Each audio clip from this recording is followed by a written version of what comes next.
Москва, Самара жол кырсыгы катталды туугандар. Кыргыз элим, бардыңыздарга сабыр тилейм.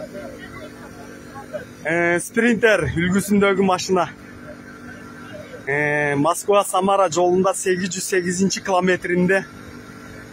Бүгүнкү число 21.08.2022 жыл. Спринтер үлгүсүндөгү машина 17 кыргыз жаранını границага алып чыгып жатып, жол кырсыгы катталган. Дагы бир жол айтам. 808 километринде Пенза, Сызран аралыгынын орто ченинде. Ориентир.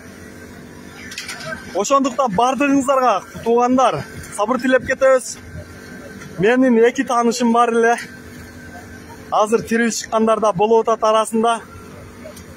Ушундай КамАЗ үлгүсүнүн ортосунда калып кеткен чоң спринтер үлгүсүндөгү машина. Кыргыз жарандары, кыргыз туугандар, ушу туугандарыңыздарды табышка жардам кылыңыздар. Бири-бириңиздерге жөнөтүп, кыргыз аял карындаштар дагы, эжелер дагы бар болчу, эркек кишилер. Ушул машинаны чыгарган киши дагы аракет кылып, сиздерге ким зонок кылган, ошол аркылуу бардык группаларга таркатып, бул жердештерибиздин туугандарды табайлы.